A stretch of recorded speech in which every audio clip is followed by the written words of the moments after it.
میرے معزز سامعین کرام، میرے بھائیوں،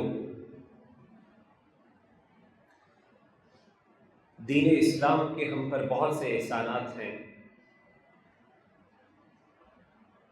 ان احسانات میں سے ایک بہت بڑا احسان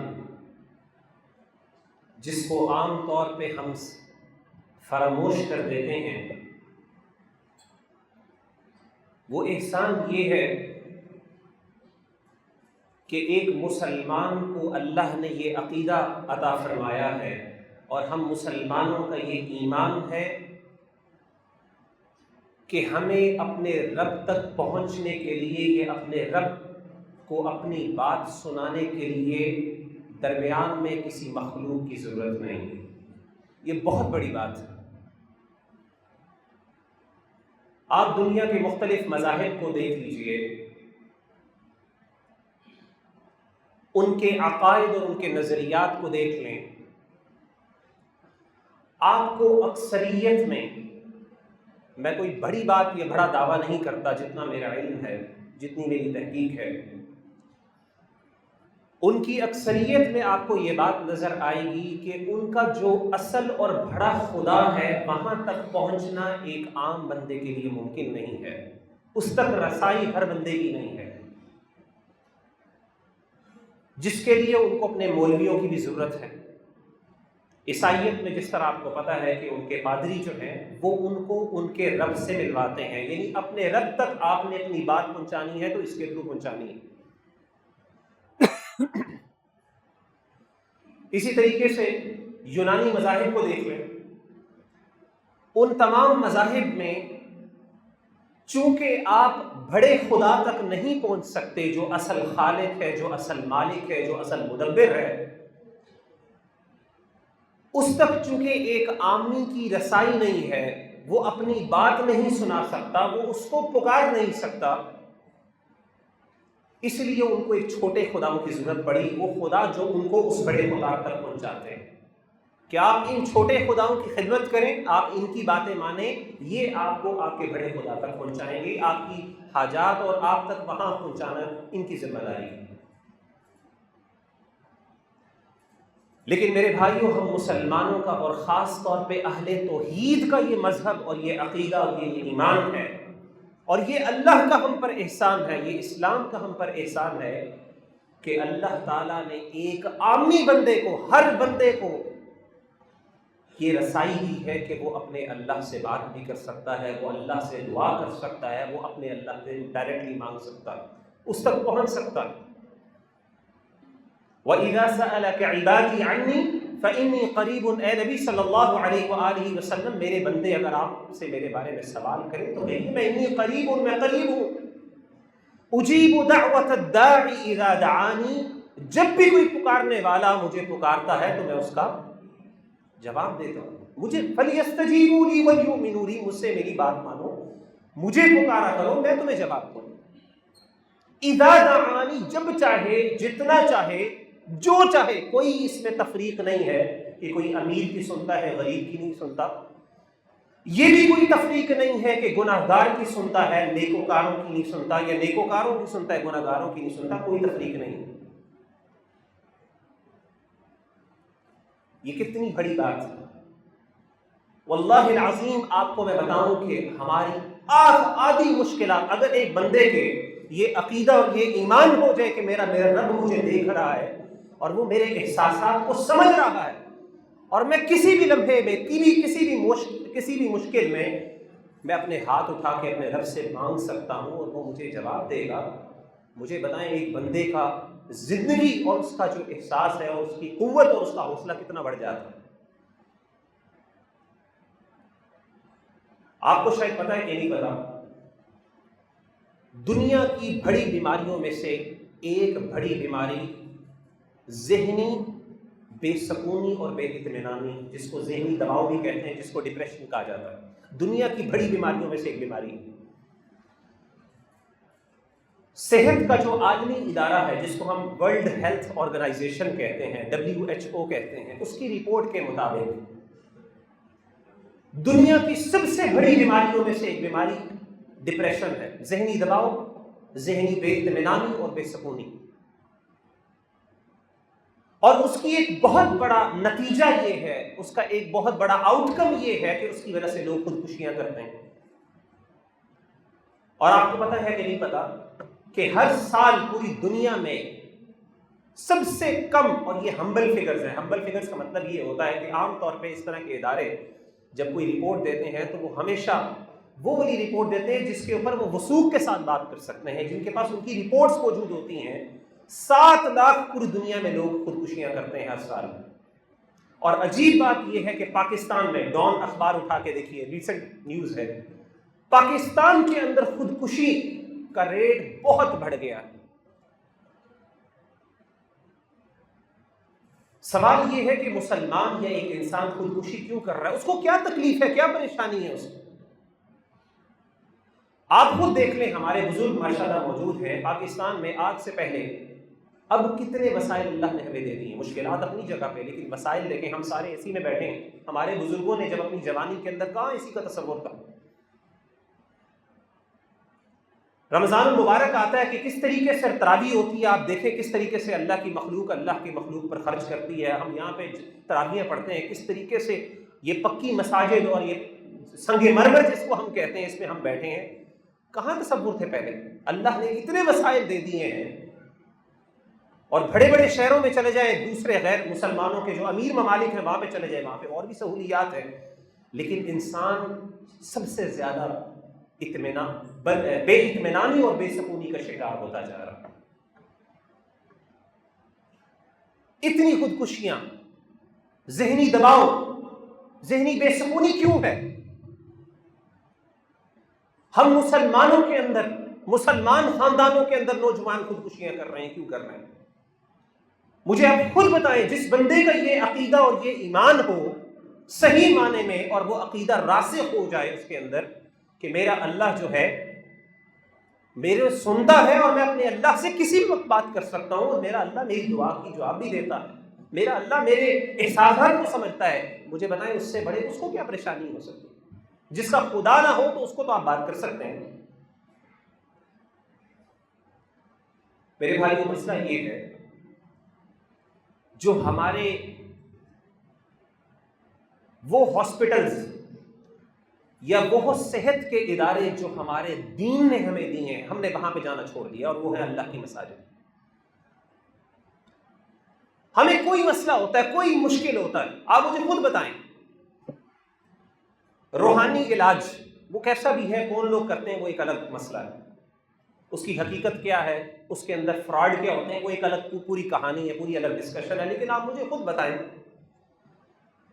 ہم میں سے کتنے ایسے لوگ ہیں جب ان کو کوئی پریشانی، کوئی بیماری ہوتی ہے، چھوٹی بیماری بھی ہو سکتی ہے، بڑی بیماری بھی ہو سکتی ہے، اپنا دینی یا روحانی علاج وہ کب کرواتے ہیں؟ جب وہ سارے ڈاکٹروں سے مایوس ہو جاتے ہیں۔ ایسے ہی ہے کہ نہیں؟ میجورٹی ایسے، اللہ ماشاء اللہ کئی ایسے لوگ بھی ہوں۔ مسجد میں کب وہ آتے ہیں؟ کتنے لوگ ایسے ہیں جو صحیح معنوں میں اپنی ان مشکلات اور پریشانیوں کو اپنے اللہ کے سامنے رکھتے ہیں اور اللہ سے گڑ گڑا کے دعائیں مانگتے ہیں؟ کتنے ایسے لوگ جو دعا کا صحیح معنوں میں حق ادا کرتے ہیں، اور وہ یقین سمجھتے ہیں کہ اگر میرے پیٹ میں درد بھی ہو رہی ہے تو اس کا علاج بھی مجھے دعا سے مل سکتا ہے۔ اور میں آپ کے سامنے مثالیں پیش کروں گا انشاءاللہ۔ آج ہمارا ایمان نہیں ہے، ہمارے ایمان کمزور ہے میرے بھائیوں۔ ہمارے نبی صلی اللہ علیہ وآلہ وسلم اور ان کے تربیت یافتہ صحابہ رضوان اللہ علیہم اجمعین، پریشانی آتی، مشکل آتی تو سب سے پہلے رخ کدھر ہوتا؟ مسجد کی طرف۔ آئیے آپ کو حدیث سناتا ہوں، سنن ابی داؤد کی حدیث ہے۔ حضرت ابو سعید خدری رضی اللہ تعالی عنہ فرماتے ہیں کہ اللہ کے رسول صلی اللہ علیہ وآلہ وسلم دخل رسول اللہ ذات یوم المسجد فإذا هو برجل من الانصار يقال له ابو امامہ۔ اللہ کے رسول صلی اللہ علیہ وآلہ وسلم ایک دن مسجد میں داخل ہوئے تو وہاں پہ ایک صحابی، انصاری صحابی ابو امامہ موجود تھے۔ فقال یا ابا امامہ، یا ابا امامہ، حضرت محمد رسول اللہ صلی اللہ علیہ وسلم نے فرمایا کہ اے ابو امامہ، اے میرے پیارے صحابی، مالی اراک جالسا فی غیر وقت الصلاۃ فی المسجد، کہ اے ابو امامہ نماز کا ٹائم نہیں ہوا لیکن آپ مسجد میں بیٹھے کیا کر رہے ہیں؟ مسجد میں نماز کا ٹائم نہیں ہے، کوئی عبادت کا ٹائم نہیں ہے، لیکن آپ ایسے وقت میں جس وقت مسجد میں کوئی عام طور پہ لوگ نہیں آتے، تو آپ یہاں پہ مسجد میں کیا کر رہے ہیں؟ کیا وجہ ہے جس کی وجہ سے آپ مسجد میں آئے ہیں؟ کیا ضرورت ہے، کیا حاجت ہے جو آپ کو یہاں پہ لے کے آئی ہے؟ اکیلے کوئی بھی نہیں ہے وہاں پہ، نبی صلی اللہ علیہ وسلم بھی نہیں ہے وہاں پہ، ابو امامہ موجود ہے مسجد میں۔ ذرا جواب سنیے، کیا جواب دیا؟ انہوں نے کہا یا رسول اللہ، اللہ کے رسول، ہموم لزمتنی ودیون غلبتنی، اے اللہ کے رسول صلی اللہ علیہ وسلم اپنی پریشانیوں سے پریشان ہو کے مسجد میں آیا۔ اے اللہ کے رسول صلی اللہ علیہ وسلم قرضہ بہت چڑھ گیا سر پر، مال کا قرضہ بہت چڑھ گیا، دیون یعنی قرضے بہت چڑھ گئے ہیں، پریشان ہو کے مسجد میں آ گئے ہو۔ حالانکہ جانا کدھر چاہیے تھا، ہم ہوتے تو شاید کسی امیر کا دروازہ کھٹکھٹاتے، اسے کہتے یار قرضہ چڑھ گیا، کوئی مدد کر دو۔ پریشانی ہے تو ہو سکتا ہے کسی بندے کے پاس مشورہ کرنے چلے جاتے، کسی طبیب کے پاس چلے جاتے، یار نیند نہیں آ رہی، سمجھ نہیں آ رہی، کیا کروں، کوئی دوائی دے دو۔ مسجد میں آ گئے۔ اللہ کے رسول صلی اللہ علیہ وآلہ وسلم، وما ينطق عن الهوى، نبی صلی اللہ علیہ وسلم کبھی بھی اپنی زبان سے، آپ نے کہا تھا ما خرج منی الا حق، کہ اے میرے صحابی عبداللہ ابن عمرو بن العاص، جب بھی میں بات کیا کرو لکھا کرو، کیونکہ اس زبان سے سوائے حق کے اور وحی کے کچھ نہیں نکلتا۔ تو اللہ نہیں بھیجا ہوگا نبی صلی اللہ علیہ وسلم کو، میرا بندہ وہاں پہ موجود تھا، اس کو ایک کلمات سکھاؤ۔ کیا کلمات ہیں وہ؟ کلمات جو ہم میں سے اکثر لوگوں کو یاد ہے لیکن شاید ہم پڑھتے نہیں۔ کیا کلمات تھے؟ آپ نے فرمایا کہ اے ابو امامہ، افلا اعلمک کلاما اذا انت قلته اذهب الله عز وجل همك وقضى عنك دينك، کہ اے ابو امامہ اگر میں تمہیں کچھ کلمات سکھا دوں اور تو تم پڑھ لیا کرو، جب مشکل ہو اللہ تمہاری مشکلات کو بھی دور کر دے گا، تمہارے قرضے بھی اتر جائیں گے، کیا میں بتلا دوں؟ انہوں نے کہا یا رسول اللہ بلا، کیوں نہیں؟ تو آپ نے کہا کہ بس یہ دعا کر دیا کرو، صبح اور شام کو بس یہ ورد کیا کرو، اللہم انی اعوذ بک من الہم والحزن، اے اللہ میں تیری پناہ میں آتا ہوں پریشانیوں سے اور غموں سے، وَأَعُوذُ بِكَ مِنَ الْعَجْزِ وَالْكَسْلِ، دیکھیں کیسی سبحان اللہ، کاہلی سے، حوصلہ پستی سے، وَأَعُوذُ بِكَ مِنَ الْجُبْنِ وَالْبُخْلِ، اللہ تعالیٰ بخیلی اور اسی طریقے سے یہ جو انسان کا جو انسان یہ شجاعت کی منافی چیزیں ہیں، اللہ میں اس کے تیرے اس میں تیری پناہ میں آتا ہوں، وَأَعُوذُ بِكَ مِنْ غَلَبَةِ الدَّيْنِ وَقَهْرِ الرِّجَالِ، اور اللہ تعالیٰ میں قرضوں کی جو میرے اوپر بوجھ چلے ہوئے ہیں، اللہ تعالیٰ میں اس کی پناہ میں آتا ہوں، اور لوگوں کے قہر سے، اس پہ جابروں کے قہر سے تیری پناہ میں آتا ہوں۔ صرف یہ دعائی کلمات کہہ دیا کرو، اللہ تم سے یہ دور کر دیں گے۔ حضرت ابو امامہ کہتے ہیں کہ میں نے یہ پڑھنا شروع کیا، اللہ نے میرے غموں کو بھی دور کر دیا، میرے قرضے بھی اتر گئے۔ کتنے آسان بات ہے، ہم میں سے اکثر لوگوں کو یہ یاد ہوگی، پڑھتے بھی ہوں گے، لیکن میرے بھائیوں اس کے لیے ایمان، اس کے لیے عقیدہ چاہیے۔ ہمارے نزدیک مسجد میں آنا بوجھ ہے، ذمہ داری ہے۔ ہمارے کام جو ہیں، اگر ہم اپنے کاموں کو دیکھیں تو ہم میں سے اکثر لوگ مسجد میں، اچھا یار نماز کا ٹائم ہو گیا، نماز پڑھنی ہے یار، اب یہ بھی ایک کام ہے، ذمہ داری کے طور پہ بوجھ سمجھ کے مسجد میں آتے ہیں۔ واللہ العظیم یہ مسجد میں آنا آپ کا ان بوجھوں کو ہلکا کرنے کا ایک ذریعہ ہے، لیکن ہم اس کو بوجھ سمجھ کے مسجد میں آ کے نماز پڑھتے ہیں۔ وَإِنَّمَا لِكُلِّ امْرِئٍ مَّا نَوَىٰ، پھر جب انسان جس نیت سے وہ عمل کرتا ہے اس کو وہی ملتا ہے۔ جب ہم نماز کو بوجھ سمجھ کے پڑھیں گے تو نماز ہمارے لیے بوجھل ہو جائے گی۔ مسجد میں آنا جب ہم اس کو مشکل سمجھیں گے یا مسجد میں آنا ہمارے لیے مصیبت ہوگی تو پھر کیا ہوگا؟ ہمارے لیے واقعی اللہ مصیبت بنا دیں گے۔ وہ ایسے ہی وہی کچھ انسان کو ملتا ہے جو انسان جس کی نیت کرتا ہے، جس کی جستجو کرتا ہے، جو انسان کی سوچ ہوتی ہے۔ اللہ بھی انسان کے ساتھ ویسے ہی معاملہ کرتے ہیں جیسے انسان اپنے اللہ کے بارے میں تصور کرتا ہے۔ انا عند ظن عبدی بی، میں اپنے بندے سے اس کے میرے بارے میں جو گمان ہے اس سے مطابق معاملہ کرتا ہوں۔ وہ میرے بارے میں اچھا گمان کرتا ہے، میں اس کے ساتھ اچھا کرتا ہوں۔ میرے بارے میں نیگیٹو ہوتا ہے کہ مجھے دعاؤں سے کچھ نہیں ملنا، دعائیں باقی اس کو کچھ نہیں دیتی۔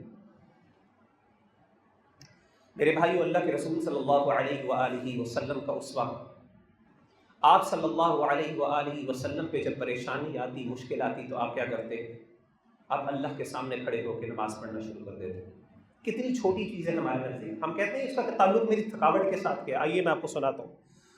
حضرت حذیفہ بن یمان رضی اللہ تعالی عنہ فرماتے ہیں، کہتے ہیں کہ کان النبی صلی اللہ علیہ وآلہ وسلم اذا حزب امر صلی، مشکل آتی، معاملات تنگ ہونا شروع ہوتے، کہتے جی نماز پڑھیں، نماز سے اللہ مسئلہ حل کر دیں گے، نماز پڑھتے اللہ مسئلہ حل کر دیتے۔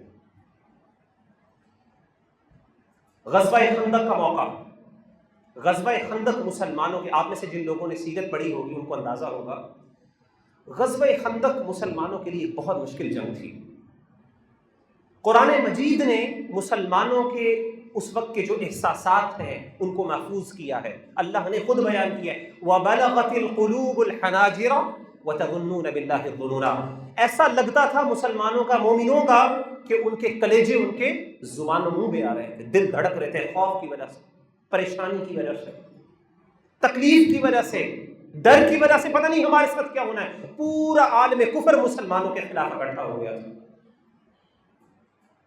ایسے موقع کے اوپر حضرت حذیفہ بن یمان رضی اللہ تعالی عنہ فرماتے ہیں، کہتے ہیں رجعت الى النبی صلی اللہ علیہ وآلہ وسلم لیلۃ الاحزاب وهو مشتمل فی شملۃ، میں اللہ کے رسول صلی اللہ علیہ وآلہ وسلم کے پاس غزوہ خندق کی رات کو میں گیا، آپ صلی اللہ علیہ وسلم ایک چادر میں اپنے آپ کو لپیٹا ہوا تھا۔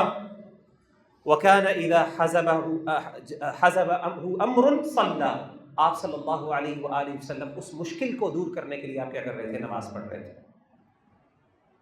اسی طریقے سے غزوہ بدر کو دیکھ لیں آپ، غزوہ بدر مسلمانوں کے لیے پہلی بڑی جنگ تھی، اس سے پہلے چھوٹے چھوٹے سرایہ ہوتے رہے تھے، لیکن پراپر بڑی جنگ جو مسلمانوں نے پہلی کی عالم اسلام کے لیے، سب سے پہلا مارکا وہ بدر کا مارکا تھا۔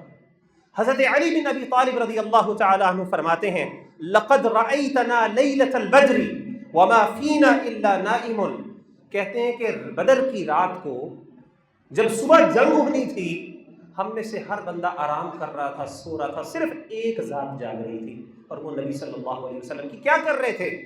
فرماتے ہیں یصلی ویدعو حتی اصبح، پوری رات نماز اور اللہ سے دعا مانگتے رہے یہاں تک کہ صبح ہو گئی۔ نبی صلی اللہ علیہ وسلم، اور میرے بھائیو یہ صرف یہ والی بات نہیں، ہر ایک کی۔ حضرت ابو ہریرہ رضی اللہ تعالی عنہ ایک دن مسجد کے اندر پڑے ہوئے، بھوک سے بلبلا رہے ہیں، پیٹ میں درد ہو رہی ہے، اللہ کے رسول پاس سے گزرے، کہا اشکن درد، اے ابو ہریرہ کیا تمہیں تکلیف ہو رہی ہے؟ انہوں نے کہا اللہ کے رسول مجھے تکلیف ہو رہی ہے۔ آپ نے کہا کہ کھڑے ہو، فصلی، نماز پڑھو، فإن فیہ شفاء، اس میں شفا ہے، اللہ تمہاری درد کو دور کر دیں گے۔ ابو ہریرہ نماز پڑھنا شروع کی، اللہ نے درد کو دور کر دیا۔ دیکھیں کہاں کہاں پہ کنیکشنز ہیں، اس کے کیا کیا عواقب ہیں، کیا کیا اس کے کانسیکوینسز ہیں۔ میرے بھائیوں ہمیں پتہ نہیں ہے ان باتوں کا۔ یہ مساجد جو تھیں، یہ نمازیں جو تھیں، یہ ہمارے مسائل کا حل تھا، لیکن ہم نے سمجھا یا ہمیں یہ دھوکہ دیا گیا کہ آپ کے مسئلے باہر حل ہوتے ہیں، یہ تو ایک ذمہ داری ہے، یہ کام ہے، یہ کرنا پڑے گا آپ کو، مجبوری ہے، آپ کو آنا پڑتا ہے۔ واللہ العظیم پاکستان پر مشکلات آئیں، کسی علاقے کے لوگوں پر مشکلات آئیں تو اب مسجد آباد ہونی چاہیے تھی، لیکن مسجد ویران ہوتی ہے۔ ہم نے سمجھا ہمارے مسائل کا حل کسی اور جگہ سے ہمیں ملے گا، اللہ نے کہا ٹھیک ہے یہاں سے نہیں ملنا تو وہاں سے لے لو۔ 5 وقت اللہ کا منادی کہتا ہے حی علی، یہ نبی کے الفاظ ہیں، اللہ نے سکھائے نا، اذان اللہ نے سکھائی ہے نا نبی کو، نبی نے خود تو نہیں بنائی، ہم نے خود تو نہیں بنائی۔ حی علی الفلاح کے الفاظ کس نے سکھائے ہیں؟ یہ اللہ کا منادی ہے، یہ اللہ کی طرف سے ریپریزنٹیٹو ہے جو کال کرتا ہے 5 وقت کے، حی علی الفلاح، نماز کامیابی چاہتے ہو ادھر آ جاؤ۔ 5 دفعہ کہا جاتا ہے، بلکہ 5 ہر اذان میں 2 دفعہ حی علی الفلاح کہا جاتا ہے۔ تو اب اس کو ذرا 10 دفعہ آپ کو دن میں اللہ کی طرف سے کہتے ہیں یہاں پہ کامیابی ہے، میرے بندے تجھے کامیابی چاہیے، ادھر آ میں تجھے دیتا ہوں کامیابی۔ لیکن ہمارا اطمینان، ہمارا وہ اللہ کے ساتھ تعلق ہو تو ہم یہاں پہ آئے۔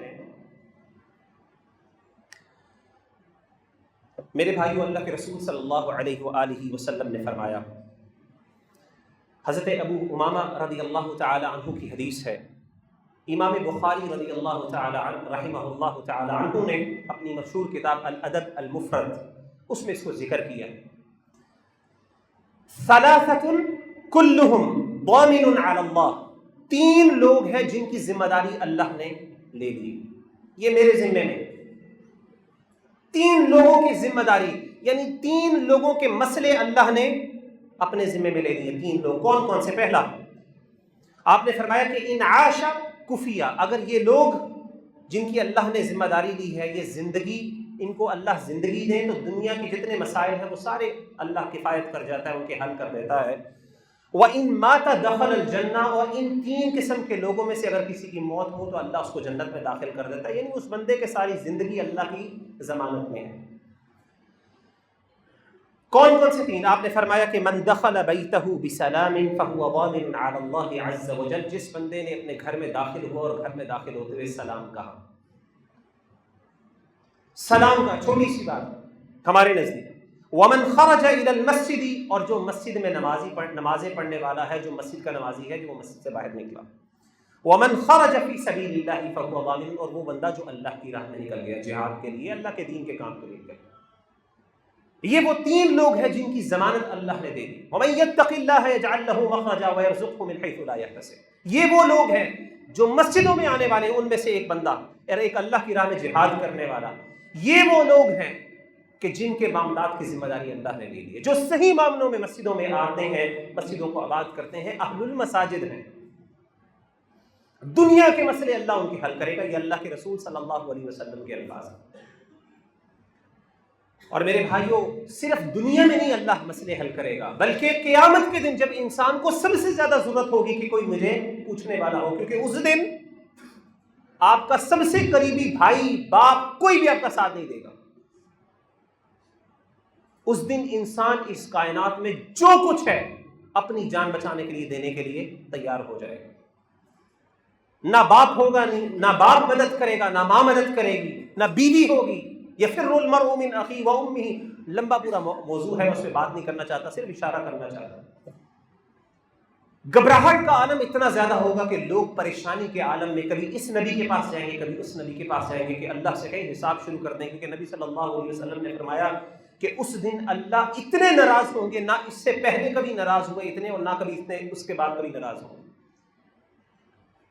اس پریشانی کے اندر، اور پھر حالت یہ ہوگی، گرمی اتنی زیادہ ہوگی، زمین بدل دی جائے گی، زمین سپاٹ ہو جائے گی، زمین ٹھنڈی بھی نہیں ہوگی، یوم تبدل الارض غیر الارض، اور اسی طریقے سے سورج جو ہے وہ سوا نیزے کے فاصلے پر آ جائے گا۔ اس حالت میں انسان صرف اکیلا ہوگا، کوئی رشتہ داری، کوئی دوستی، کوئی جاننے والا، کوئی قریب نہیں ہوگا، اکیلا اس کنڈیشن میں۔ اور کتنے سال؟ 50,000 سال کا ایک دن ہوگا، اتنا لمبا وقت۔ قرآن مجید میں سورۃ الحج میں اللہ تعالیٰ نے انسان کی کیفیت کو بیان کرتے ہوئے فرمایا، یا ایھا الناس اتقوا ربکم ان زلزلۃ الساعۃ شیء عظیم یوم ترونها تذهل كل مرضعۃ عما ارضعت وتضع كل ذات حمل حملها وترى الناس سکارى، لوگ نشے کی حالت میں نظر آئیں گے، غم اور ڈر کی وجہ سے اپنے ہوش و حواس میں نہیں ہوں گے، جیسے نشہ کیا ہوتا ہے اس حالت میں پھر رہے ہوں گے۔ اللہ کہتے ہیں وما هم بسکارى، وہ نشے کی حالت میں نہیں ہوں گے، ولکن عذاب اللہ شدید، اللہ کا عذاب اتنا سخت ہوگا، وہ خوف ان کو اس نشے کی حالت میں لے جائے گا۔ اس حالت میں، اس کنڈیشن میں اگر کسی بندے کو اپنے اللہ کی طرف سے ایک خاص انعام مل جائے اور اللہ کی ضمانت میں آ جائے تو مجھے بتائیں اس سے بڑا کامیاب آدمی اس دن کون ہو سکتا ہے؟ نبی صلی اللہ علیہ وآلہ وسلم نے فرمایا کہ 7 قسم کے لوگ، ایک حدیث میں جو 7 قسم کے دیگر احادیث میں اور بھی علماء نے بیان کی، کچھ لوگ ایسے ہوں گے جن کو اللہ تعالیٰ پھر اپنا سایہ نصیب کریں گے اس مشکل حالات، اور اس میں ایک کون ہوگا؟ وَرَجُلٌ قَلْبُهُ مُعَلَّقٌ بِالْمَسَاجِدِ، وہ بندہ جس کا دل مسجد کے ساتھ معلق ہے، جو مسجد سے محبت کرنے والا ہے، وہ مسجد کے اندر نماز پڑھتا ہے تو اس کا دماغ جب باہر اپنے کاموں میں لگا ہوتا ہے تو بار بار ذہن میں یہ خیال آ رہا ہوتا ہے کہ ابھی دوبارہ مجھے پکار آئے گی، میں نے دوبارہ جانا ہے۔ اس کو محبت ہے مسجدوں سے، وہ انس رکھتا ہے اس کے لیے، وہ اس کے لیے جذبات رکھتا ہے مسجد کے لیے۔ میرے بھائیو، بہت بڑی بات ہے یہ، اللہ کے گھر، اتنی بڑی اللہ کی نعمتیں آپ یقین نہیں کر سکتے۔ یہ ہمارے لیے یقین کریں، صحت کے ہمارے ہاسپٹلز ہیں، یہ ہمارے ایمان کے ہاسپٹلز ہیں، یہاں پہ ہمارے ایمانوں کی، ہماری ایمانی قوت کو اللہ تعالیٰ یہاں، اور جس کی وجہ سے ہمارے سارے معاملات دنیا کے اور آخرت کے حل ہو سکتے ہیں۔ لیکن ہمارے لیے ہمیں اس بات کا ہمیں صرف یہ اطمینان چاہیے اللہ کو ہم سے، بلکہ اطمینان کہ اللہ کو ہم سے صرف یہ چاہیے کہ اے میرا بندہ مجھ پر اتنا ایمان لے آ کہ تو مجھے یہ سمجھے کہ میں اپنے اللہ میرا مسئلہ حل کر سکتا ہے، میں اپنے اللہ سے جا کے ایک دعا مانگ کے تو دیکھوں۔ اللہ کے رسول صلی اللہ احادیث بہت زیادہ، میرا دل تھا آج احادیث میں آپ کو سناتا ہوں، میں 10-15 احادیثیں اپنے سامنے رکھی تھی، میں چاہتا تھا کہ نبی صلی اللہ علیہ وسلم کے الفاظ آپ کو سناتا جاؤں اور آپ کو پتہ چلتا رہے۔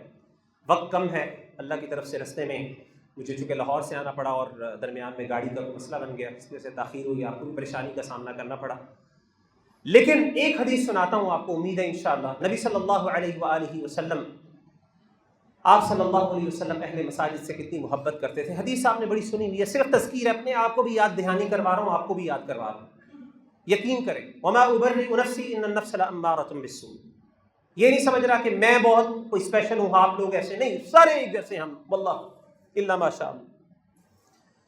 آپ کو پتہ ہے کہ اللہ کے رسول صلی اللہ علیہ وآلہ وسلم کے دور میں ایک خاتون تھی جو مسجد کی صفائی کیا کرتی تھی، بالکل کمی عورت، عام عورت، جس کو ہم اپنے علاقوں، جس کو ہم اپنی، جن کی اہمیت بھی نہیں، جن کو اتنا نہ اس کو کوئی ویلیو دینا، نہ اس کا کوئی اسٹیٹس، سوشل اسٹیٹس۔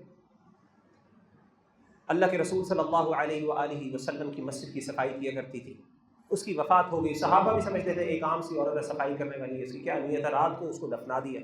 اللہ کے رسول صلی اللہ علیہ وسلم صبح آئے، آپ نے پوچھا کہ یہاں پہ عورت ہوتی تھی، وہ کدھر آج نہیں آئی؟ انہوں نے کہا اللہ کے رسول صلی اللہ علیہ وسلم ماتت فی لیلۃ، رات کو اس کی وفات ہو گئی، ہم نے اس کو دفنت، ہم نے اس کو دفن کر دیا گیا اس کو۔ اللہ کے رسول صلی اللہ علیہ وسلم نے فرمایا کہ تم نے مجھے کیوں نہیں بیان کیا؟ انہوں نے کہا اللہ کے رسول آپ آرام کر رہے تھے، ہم نے کہا آپ کو تنگ کرنے کی کیا ضرورت ہے، ایک عورت ہے ٹھیک ہے، اس نے کیا، ہم نے اس کا جنازہ پڑھ کے اس کو دفنا دیا۔ اللہ کے رسول صلی اللہ علیہ وآلہ وسلم نے کہا مجھے اس کے پاس لے کے جاؤ، اس کی قبر کے پاس۔ آپ اس کی قبر کے پاس گئے اور آپ نے وہاں پہ اس کے لیے دعا کی۔ میرے بھائیو، بہت اہل المساجد، اللہ تعالیٰ کی مسجدوں والے اور اللہ کی مسجدوں سے تعلق رکھنے والے، اللہ کی مسجدوں سے محبت کرنے والے اللہ تعالیٰ کو بہت پسند ہیں۔ اللہ تعالیٰ فخر کرتے ہیں ایسے بندوں پر۔ قیامت کے روز پل صراط پر جب اندھیرے ہوں گے تو اللہ تعالیٰ ان لوگوں کو خاص طور پہ روشنی عطا کریں گے جو رات کی نماز اور صبح فجر کی نماز کے لیے مسجدوں میں جایا کرتے تھے۔ نبی صلی اللہ علیہ وآلہ وسلم کی حدیث ہے، بشروا المشائین فی الظلم الی المسجد بالنور التام یوم القیامہ، قیامت کے دن ایسے لوگ جو راتوں کو، یعنی صبح فجر کے وقت جب بالکل اندھیرا ہے، اور رات کو عشاء کے وقت وہ اللہ کی مسجدوں کی طرف چل کے جایا کرتے ہیں، کس لیے؟ اللہ کو راضی کرنے کے لیے۔ جب اندھیرا ہے، اس اندھیرے میں جو مسجدوں کا رخ کرنے والے، قیامت کے دن جب پل صراط پر اندھیرا ہوگا، پل صراط پر اندھیرا ہوگا، اور یہ وہ جگہ ہوگی جہاں پہ نفاق، منافقین کو اور اہل ایمان کو اللہ جدا کر دیں گے۔ منافقین کہیں گے کہ روشنی ہمارے پاس نہیں ہے، انظرونا نقتبس من نورکم قیل ارجعوا وراءکم فالتمسوا نورا، ان کو لٹا دیا جائے گا وہاں پہ۔ اہل ایمان کو اللہ تعالیٰ روشنی دیں گے، اور خاص طور پہ ان لوگوں کو اللہ روشنی دیں گے جو مسجد میں فجر کی نماز اور عشاء کی نماز پڑھنے جایا کرتے تھے۔ میرے بھائیو، اللہ تعالیٰ ہم سب کو عمل کرنے کی توفیق عطا فرمائے۔ اللہ تعالیٰ ہم سب کو مسجدوں کی عمارت اور مسجد کو آباد کرنے کی توفیق عطا فرمائے۔ میرے معزز بھائیوں اور میرے بھائیوں، معزز ساتھیوں، اللہ تعالیٰ مسجدوں میں آنے والے جو لوگ ہیں اور مسجد میں جو آتے ہیں، ان کو اللہ تعالیٰ اس طریقے سے ان کے ساتھ معاملہ کرتا ہے جس طریقے سے ایک مسافر لمبا سفر کر کے آئے اور اپنے پیاروں سے ملتا ہے، اور جو گھر والوں کو جو خوشی ہوتی ہے، بالکل اللہ تعالیٰ اس طریقے سے ایک بندے کا مسجد میں آنا پسند کرتے ہیں اور خوش ہوتے ہیں۔ سنن ابن ماجہ کی حدیث ہے اور حدیث صحیح ہے، حضرت ابو ہریرہ رضی اللہ تعالی عنہ فرماتے ہیں اللہ کے رسول صلی اللہ علیہ وآلہ وسلم نے فرمایا ما توطن رجل مسلم المساجد للصلاة والذکر، وہ شخص جو ذکر کے لیے اور نمازوں کے لیے، اذکار کے لیے اور نمازوں کے لیے، اللہ کی یاد کے لیے مسجدوں میں کثرت سے آتا ہے اور پابندی کرتا ہے، آپ صلی اللہ علیہ وآلہ وسلم نے فرمایا کہ الا تبشبش اللہ لہ کما یتبشبش اہل الغائب بغائبہم اذا قدم علیہم، اللہ تعالیٰ اس کے آنے پر ایسے خوش ہوتے ہیں جیسے ایک مسافر لمبے عرصے کے بعد گھر واپس لوٹے اور گھر والے خوش ہوتے ہیں اس کو دیکھ کے۔ تو ایسا بندہ جو مسجد میں پابندی کرتا ہے اور مسجد میں کثرت سے آتا ہے، بر وقت آ کے نماز پڑھتا ہے، اللہ تعالیٰ ایسے بندے سے اس طرح خوش ہوتے ہیں، اس کو ایسے ٹریٹ کرتے ہیں، ایسے ویلکم کرتے ہیں جس طریقے سے ایک گھر والے اپنے لمبے سفر پہ گئے ہوئے مسافر کے واپس آنے پر خوش ہوتے ہیں، اس کو ویلکم کرتے ہیں۔ اور اسی طریقے سے اللہ تعالیٰ اپنے فرشتوں کے سامنے فخر کرتے ہیں ایسے لوگوں پر جو مسجدوں کے اندر میں آ کے پابندی کرتے ہیں اور نماز پڑھتے ہیں اللہ کے سامنے۔ یہ بھی سنن ابن ماجہ کی حدیث ہے، اللہ کے رسول صلی اللہ علیہ وآلہ وسلم نے فرمایا کہ حضرت عبداللہ ابن عمرو ابن العاص رضی اللہ تعالیٰ عنہ اس کو روایت کرتے ہیں، آپ صلی اللہ علیہ وآلہ وسلم کے بارے میں فرماتے ہیں کہ اللہ کے رسول نے ایک دفعہ ہمیں مغرب کی نماز پڑھائی، فرجع من رجع وعقب من عقب، جن لوگوں نے جانا تھا وہ چلے گئے، جن لوگوں نے بیٹھنا تھا وہ بیٹھے رہے۔ کہتے ہیں کہ اللہ کے رسول صلی اللہ علیہ وآلہ وسلم تیز چلتے ہوئے یا بھاگتے ہوئے آئے، فجاء رسول اللہ صلی اللہ علیہ وسلم مسرعا، تیزی میں آئے، اتنا تیزی سے آئے کہ آپ صلی اللہ علیہ وسلم کا سانس پھول گیا، آپ کا سانس پھولا ہوا تھا۔ جیسے ہوتا ہے نا کسی بندے کو کوئی بہت اہم بات بتانی ہو تو بھاگ کے جلدی سے کہ لوگ ابھی بیٹھے میں جلدی جلدی بتا دوں، اس طریقے سے اللہ کے رسول صلی اللہ علیہ وآلہ وسلم آئے اور آپ نے کہا کہ ابشروا، اے لوگوں خوش ہو جاؤ، خوش ہو جاؤ، ھذا ربکم قد فتح بابا من ابواب السماء، تمہارے رب نے آج ایسا دروازہ کھولا ہے آسمان سے، یباہی بکم الملائکہ، اور اپنے بندوں پر فخر کرتے ہوئے اپنے فرشتوں کو یہ کہہ رہے ہیں، تمہارا رب اس وقت تمہارے بارے میں یہ کہہ رہے ہیں، انظروا الی عبادی، میرے بندوں کو دیکھو، قد قضوا فریضۃ وهم ينتظرون اخرى، کہ انہوں نے ابھی نماز پڑھی ہے اور ابھی وہ دوبارہ نماز پڑھنے کے لیے انتظار کر رہے ہیں کہ دوبارہ نماز کا وقت ہے، ہم دوبارہ پڑھیں گے۔ اللہ تعالیٰ اپنے بندوں پر جو مسجد میں نماز پڑھ رہے تھے، مغرب کی نماز پڑھی، اللہ تعالیٰ نے آسمان کے دروازے کھولے اور فرشتوں سے کہا کہ یہ دیکھو میرے بندے، فخر کرتے ہوئے آپ نے کہا یہ میرے بندے دیکھو میری عبادت کس طرح کریں۔ اسی طریقے سے میرے بھائیوں، قرآن مجید میں اللہ تعالیٰ فرماتے ہیں انما یعمر مساجد اللہ من آمن باللہ والیوم الآخر، کہ ایک بندے کے ایمان کی دلیل یہ ہے، دیکھیں ہم میں سے ہر بندہ مختلف انداز میں یہ جاننا چاہتا ہے کہ اچھا میرا ایمان کتنا، میرا اللہ میرے بارے میں کتنا، کیا سوچتا ہوگا ہم میں سے ہر بندہ، کچھ لوگوں کو یہ فیلنگ ہوتی ہے، یہ احساس ہوتا ہے کہ نہیں ہوتا کہ میرا اللہ میرے بارے میں کیا سوچتا ہے، میرا ایمان کیا ہے، میں کس درجے پر فائز ہوں، اللہ کے سامنے میرا مقام کیا ہے۔ انما یعمر مساجد اللہ من آمن باللہ والیوم الآخر، اس قرآن مجید کی اس آیت کے مطابق وہ بندہ جو مسجد میں کثرت سے آتا ہے اور نماز پڑھنے کی پابندی کرتا ہے، وہ اپنے بارے میں یہ گمان رکھ سکتا ہے کہ میرے میں ایمان موجود ہے، کیونکہ اللہ نے فرمایا کہ مسجدوں کو آباد وہی کرتے ہیں من آمن باللہ والیوم الآخر، جو اللہ پر ایمان لانے والے ہیں اور آخرت کے دن پہ ایمان لانے والے ہیں۔ اور اس سے متعلق ایک ضعیف حدیث بھی ہے، آپ صلی اللہ علیہ وآلہ وسلم کی طرف یہ بات منسوب ہے کہ آپ نے فرمایا کہ جب تم کسی بندے کو دیکھو کہ وہ مسجد میں کثرت سے آ رہا ہے، فاشہدوا لہ بالایمان، تم اس ایمان کی گواہی دے سکتے ہو۔ بہرحال علماء نے اس حدیث کے بارے میں کچھ اعتراضات کیے ہیں، لیکن کہنے کا مطلب ہے کہ ایک بندہ اپنی مسجد سے جو محبت ہے اس کو جج کر سکتا ہے کہ مسجد کے اندر اگر میں کثرت سے آ رہا ہوں اور پابندی کر رہا ہوں نماز کی، تو اس کا مطلب ہے کہ الحمدللہ میرا ایمان میرے دل میں موجود ہے۔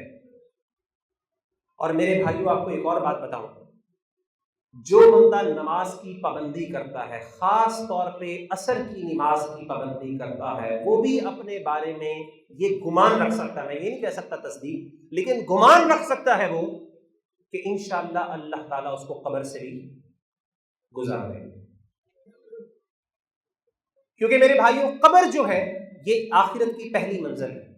اور حضرت عثمان بن عفان رضی اللہ تعالی عنہ جب بھی قبر کی بات آتی تو سب سے زیادہ روتے، قیامت کی بات آتی روتے، لیکن قبر پہ زیادہ روتے۔ تو لوگوں نے پوچھا امیر المومنین قبر پہ کیوں زیادہ روتے ہیں، جنت جہنم کے بارے میں اتنا نہیں روتے، قیامت کے بارے میں اتنا نہیں روتے؟ آپ نے فرمایا کہ ان اول منزل، پہلی منزل ہے آخرت کی وہ، اور جو بندہ یہاں پہ پھنس گیا وہ آخرت میں بھی پھنس جائے گا، اور جو یہاں سے نکل گیا نا کامیاب ہو گیا وہ آخرت میں بھی نکل جائے گا۔ اور میں بتاؤں قبر تو کسی بندے کو نہیں پتا کہ اگلی رات ہماری کل کس کی گزرنی ہے. ہو سکتا ہے ہم میں سے کسی بندے کی، بھائی کی، کل کا دن جو ہے وہ قبر میں گزرے.